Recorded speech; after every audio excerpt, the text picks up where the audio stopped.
While we're talking about Kerry, what did you make of Peter Keane's statement the other day? Now, people will know that he was Kerry manager for the last 3 years. They didn't win the All Ireland. Obviously, they won the Munster title, which isn't exactly, I don't know, breaking new ground for Kerry, we'll say.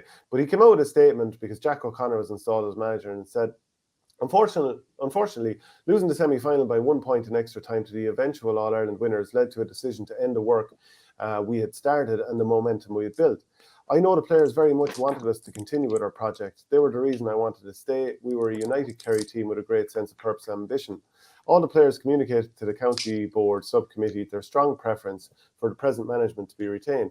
It's most disappointing that their wishes do not appear to have been considered in the decision-making process.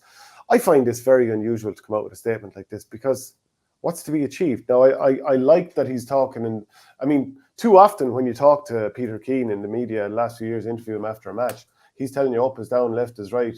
We beat Tyrone by 6 goals, but it could have just as easily gone the other way. You know, and a lot of Yera talk and, you know, stuff like that. And he does talk now, so I'm glad he's given a bit more of a straightforward opinion on this occasion. But the horse is long bolted, so what's the point?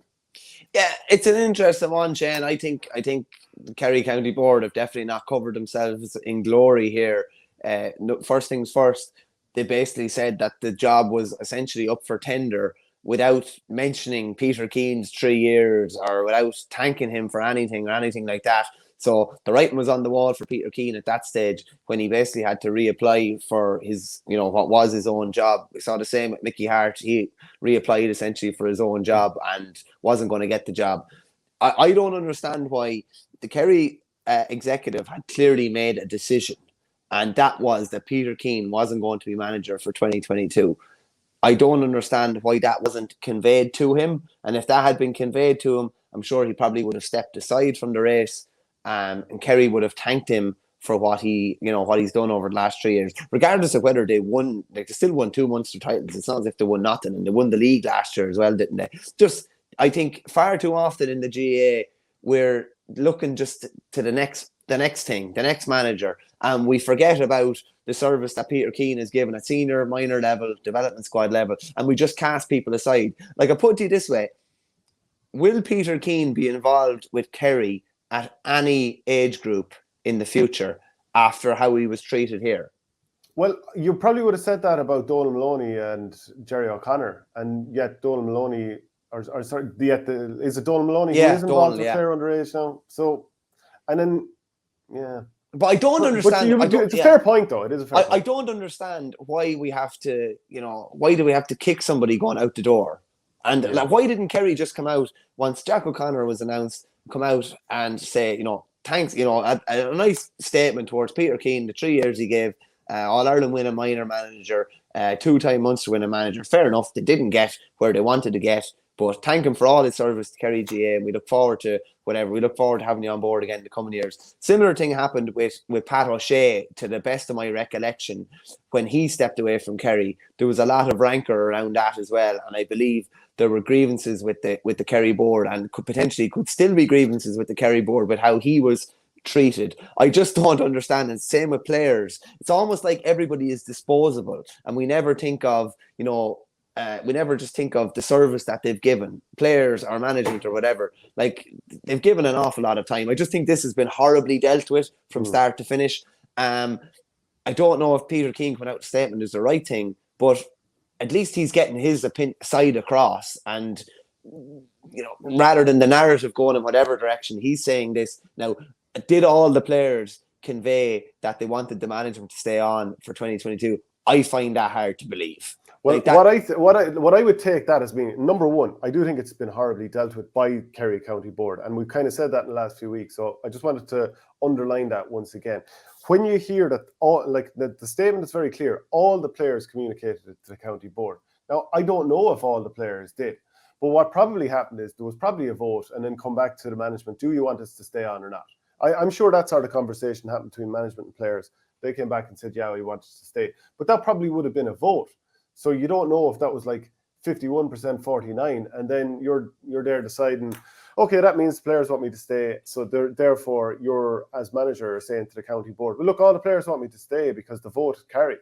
So we don't have that information.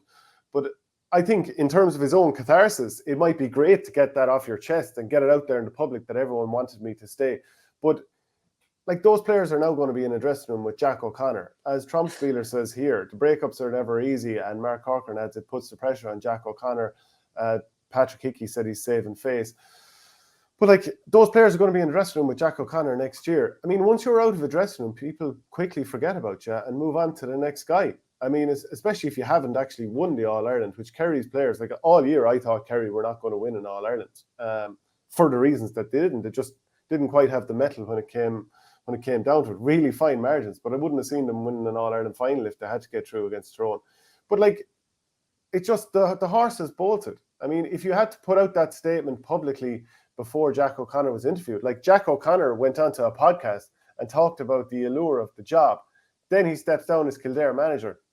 He made very, very public moves that he basically wanted the job. That was the time for Peter Keane to make his statement, because it might have actually impacted what happened thereafter. Yeah. Can I just say something as well? Martin Breheny had a brief little sidebar to his Breheny Beat column last Tuesday, where he said, basically, why did Stephen Stack and his team bother running, for the Kerry job? And I think it's a fair point, but I also think them running, and I'm sure this was not their motive, them running and assembling a star-studded team of Stephen Stack, Donny Buckley, Darragh Caneja, Seamus Moynihan, and a couple of others kind of almost highlights how Kerry had already made their decision. And it didn't matter, whether, Paul Kinnerk was going to be a coach with the next Kerry football team, or it didn't matter who was going to be. That decision was already made. So I actually think it was a good thing that someone else was in the mix, because maybe it highlights further.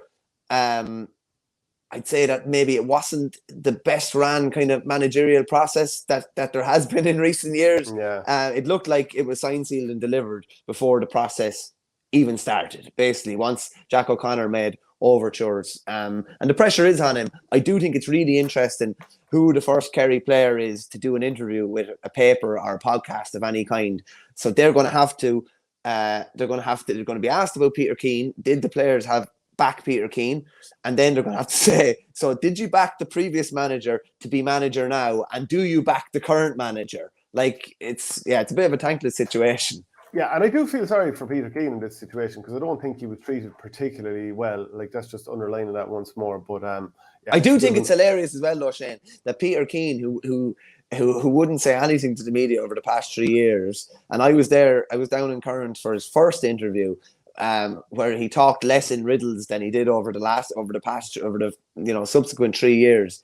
He's given the media very little in the last 3 years, and then that statement was circulated through the media, basically through media contacts the other day, which I do think that was dripping in irony as well, considering how the last 3 years have played out. Yeah, Trumpspieler says, even Mick O'Dwyer left in acrimony. He wanted to stay on and wasn't let. Paddy was absolutely shabbily treated too. History of this in Kerry. Poor old Ogie treated poorly also. ML89, Keane should have known the minute the board said it was going to interviews for the manager's job that he wasn't the guy they wanted at all. Board went a very long-winded way of getting rid of him.